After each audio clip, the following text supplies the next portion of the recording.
ni iyihe mishahara aba bantu baba bahembwa, cyangwa se ni gute aba bantu banominatingwa, ni gute nyine babatora, ni gute babajonjora bakavuga ati dufite industry imaze kuba nini irimo abahanzi benshi cyane cyane ko hari na comment nyinshi nagiye mbona ku kibazo ndibuze kugaruka ngo kubera iki Run Up ari hitmaker muri iki gihe akaba MTN Iwacu na Muzika Festival batarahamagaye Run Up. So icyo kibazo turaza kukiganiraho. Nanone turi buze kuganira ko ku kindi kibazo kivuga kiti ese koko ibiri kuvugwa ko Juno Kizigenza ndetse n'uwitwa Ariel Ways aribo bantu bashobora kuba barimo hariya bari guhembwa amafaranga makeya, ese koko nibyo? Turi buze no kwibaza ikibazo kigira kiti ese mu by'ukuri umuhanzi witabiriye MTN Iwacu na Muzika Festival ahembwa amafaranga angahe? Nibyo bintu rero turi buze kuba tuganira. Yes, mumeze neza, reka nongere mbahereze ikaze ni ka TV show, by'umwihariko televiziyo y'Abanyarwanda, imwe muri televiziyo y'Abanyarwanda bari kugenda bakunda 5/5, kandi narababwiye ngo ubundi umuntu wanga kayi sinzi ikintu azakunda, cause ndi umwana w'Abanyarwanda, ndi umwana ubakunda cyane kandi ubategurira n'ibintu byiza umunsi ku munsi. Ego reka ngaruke twiganirire rero. Ndabashimiye cyane abantu mwagiye mureba kimwe mu kiganiro mperutse kubakorera ubwo twari turi kuvuga kuwitwa Muyumbo Tom Close cyangwa se Muyumbo Thomas. Njye niko nkunda kumwita, sinzi impamvu Tom Close biba kure cyane. Abantu benshi nkunda kubahamagara mu mazina yabo, mujye munyihanganira, ntabwo nzi ngo nukubera iki. Gusa ariko nuko nyine usanga ari byo bintu nyine byangiyemo already mu buzima bwa muntu. Hari ikintu kigenda kikaba nk'akamenyero muri we, ugasanga hari umuntu ukuntu wamenyereye kumuhamagara always niko kuntu uhita umuhamagara byihuse. So nanjye ndi muri iyo nzira rero. Tugiye kuganira iki uyu munsi rero? Ati Junior akaye kutugirira amakuru menshi.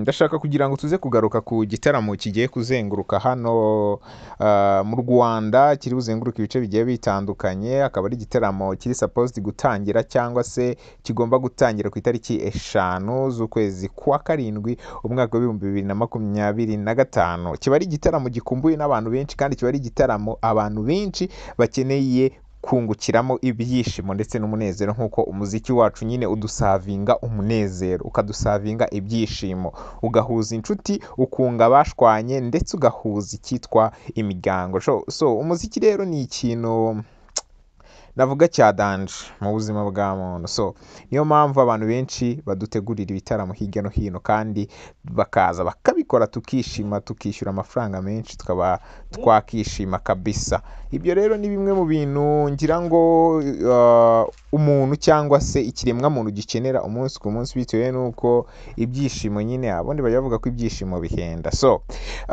nk'uko nari ndi kubivugaho ejo, ndi kubereka urutonde rw'abahanzi ngira ngo bazitabiriye MTN Iwacu na Muzika Festival, ariko hari abantu benshi bakomeza kugenda bibaza ngo ni iyihe mishahara aba bantu baba bahembwa, cyangwa se ni gute aba bantu banominatingwa, ni gute nyine babatora, ni gute babajonjora bakavuga ati dufite industry imaze kuba nini irimo abahanzi benshi cyane cyane ko hari na comment nyinshi nagiye mbona ku kibazo ndibuze kugaruka ngo kubera iki Run Up ari hitmaker muri iki gihe akaba MTN Iwacu na Muzika Festival batarahamagaye Run Up. So icyo kibazo turaza kukiganiraho. Nanone turi buze kuganira ko ku kindi kibazo kivuga kiti ese koko ibiri kuvugwa ko Juno Kizigenza ndetse n'uwitwa Ariel Ways aribo bantu bashobora kuba barimo hariya bari guhembwa amafaranga makeya, ese koko nibyo? Turi buze no kwibaza ikibazo kigira kiti ese mu by'ukuri umuhanzi witabiriye MTN Iwacu na Muzika Festival ahembwa amafaranga angahe? Nibyo bintu rero turi buze kuba tuganiraho, muze kubana nanjye muri iki kiganiro ubundi tubisesengure 5/5. So ubundi byanga bikunda nk'uko nari nabibabwiye, ni Ariel Ways, ni Juno Kizigenza, ni King James, ni Kivumbi King, ni Kevin Kade, ni bamwe mu bantu tuzabona muri iki gitaramo cya Iwacu na Muzika Festival. Mbibutsa ko dufitemo umukobwa umwe, abandi bose bakaba ari abatipe, hakiyongeraho n'uwitwa Neri Ngabo. Hari amakuru rero abantu bakomeje kugenda bibaza, se Neri Ngabo koko nk'uko biri kuvugwa yaba ari we muntu uri hejuru y'aba bahanzi babiri Ariel Ways ndetse na Juno mu guhembwa cyangwa se mu gufata menshi aturutse muri MTN Iwacu na Muzika? Ndaza kubanza kugaruka ku mugabo utegura cyangwa se umugabo uhagarariye ino East African Promoter, bamwita Bobo. Ni umwe mu bantu kabisa ba kera cyane mu muziki, kuko murabizi no kuri Guma Guma Superstar yabaga ari muri biriya bitaramo. Ni umwe mu bantu nyine babaye mu muziki w'u Rwanda igihe kinini. So azi rero umuhanzi ndetse akamenya n'abamufasha umuziki ndetse akamenya n'ikiza cyo kumushyira muri iriya festival. So Neringabo aturuka muri Kina Music, niyo imukorera umuziki umunsi ku munsi, ngira ngo ni nayo ireberera inyungu ze niba ntibeshye, ariko Babo ni umwe mu nshuti ya Clement, umugabo wa Knowless niwe ndi kuvuga, uyu nguyu uhagarariye Kina Music. So ntago rero hari ahashobora kuburamo umuhanzi uturutse kwa Clement, kuko Clement amafaranga nyine aba akeneye kuza kuyajyaho nawe, sibyo? Kandi Babo ntago yajya gufata abahanzi bahandi asize wa muhanzi w'iwabo n'ubundi waha. Arabizi neza ko Clement ejo azagenda akamukena akamugatiniza nk'utumiliyoni 100 ngaho ubundi nikorera utuntu. Urumva ko nyine ni ikintu byanga bikunda kiba gifite connection. Abantu benshi bakomeza kuvuga ko habamo amaruswa mu kugira ngo umuntu aje kubona iriya stage, ariko buriya bavuga ko ijya kurisha n'ubundi ihera ku rugo. Ntago wajya gufata abandi bantu utayiwe inshuti yawe. Ese reka dufate urugero, uramutse ugafashe nkawe ukagafata, wajya gutanga akazi ahandi mu family wawe cyangwa se murumuna wawe cyangwa se mushiki wawe yicaye hariya yabuze akazi? Ni ikintu nyine uba ubona ko ari ngombwa kugikora. So uwitwa rero Juno Kizigenza n'igihe kinini cyagiye gitambuka titabira ibi bitaramo cyangwa se batamuhamagara muri ibi bitaramo bya MTN Iwacu na Muzika, ariko ntago mvuga ko ari ukwenda Juno Kizigenza ahenze nk'uko yabivuze, ahubwo ntekereza ko ni deal bitagenze neza cyangwa se ubwumvikane buba bwabaye bukeya hagati ya Juno Kizigenza n'abamureberera bose ndetse na East African Promoter. Ibyo rero bigatuma uwitwa Juno Kizigenza ataritabiraga iri rushanwa, ariko by'umwihariko muri press conference niwe yasobanuye avuga ko nawe ubwe ahenze, ariko njye sinemeranywa nawe kuko abahanzi benshi bahenze cyane kabisa kurenza Juno Kizigenza, kuko na King James avuga ko ahenze byatari, kandi Juno na King James abo bantu ni abantu babiri batandukanye mu muziki w'u Rwanda. So ari Airways rero wemugarutseho, nawe ni umwe mu bakobwa bitabiriye MTN Iwacu na Muzika ku nshuro yabo ya mbere. Ntekereza ko nabo ni ibintu nk'ibyo ngibyo biba bijya gusa nkaho nyine kudilinga byagenze ukuntu bitari fresh, cyangwa se ubwumvikane hagati ya Babo ndetse n'abarebera inyungu z'umuhanzi, cyangwa se ibikorwa by'umuhanzi bishobora ku affect akakubwira ati ndokipe wenda muri aya mezi bitewe n'uko ndi gukora kuri album, cyangwa se ndi gutegura ibitaramo byanjye, cyangwa se ndi gukora ibi n'ibi, ugasanga umuhanzi arokipe, bishobora gutuma nyine atitabira cya gitaramo. Urumva kuko ni amakuru aba agenda avugwa hirya no hino ku bantu bagiye batandukanye. Ukuri ni ba nyira kubundi baba bagufite bakuza, ariko iyo dukoresheje amaso twanariza tubona ko byanga bikunda hari ikiba kikiburamo kijyanye n'ubushobozi ndetse na kashiya. Urumva ubwo naherukaga kureba ku mishahara bahembwa,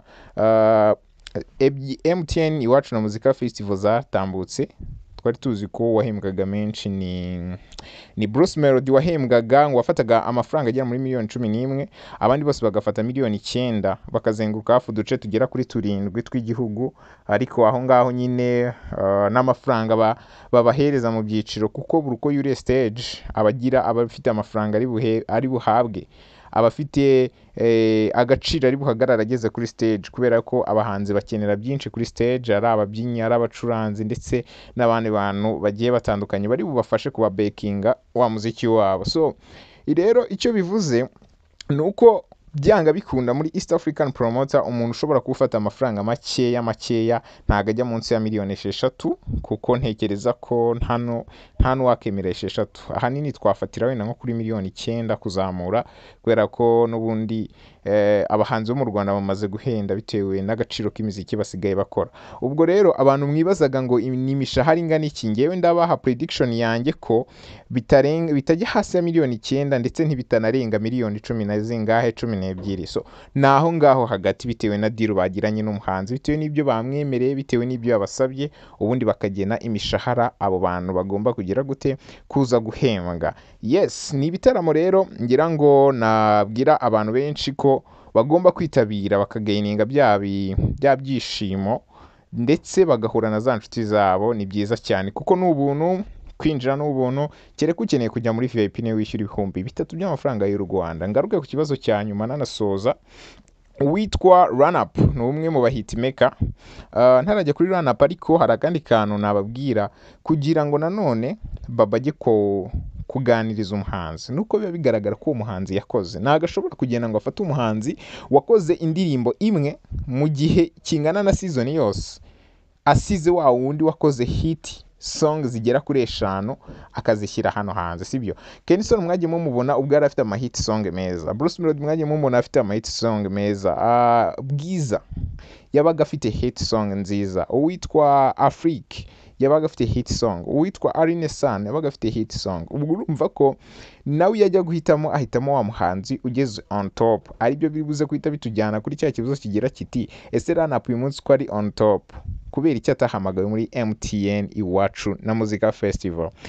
Icyo kibazo navuga ko wenda uburyo nagisubiza, Run-Up akoza ama hit song makeya, ndabivuga akoze ama hit song makeya, yego nubwo yabaye hit ariko na ama hit song akoze vuba hangaha, koza abanyarwanda ntago bose baramumenya, abo mu ntara ntibaramumenya cyane. So Babu rero agendera no kwizina cyangwa se umubare w'abakuzi kugira ngo abe yahitamo umuhanzi ururira iriya stage. Nyekereza ko kingishyizeho mu cyo ngicyo nuko Run-Up ntago aramara igihe kinini muri industry y'u Rwanda, hari abantu benshi bataramumenya cyane ko ari gukorana imbaraga, ahubwo twamubwira ngo nashyiremo imbaraga nyinshi, ndabizi ko ejo n'ejo bundi nawe tuzaba tumubona muri MTN Iwacu na Muzika Festival. Reka mbashimire cyane kandi nkomeze kubifuriza ibihe byiza abantu twabanye muri iki kiganiro, wibuka gusapotinga Kaya TV show by'umwihariko unabisharinge ku bandi bagenzi bawe. Thank you so much.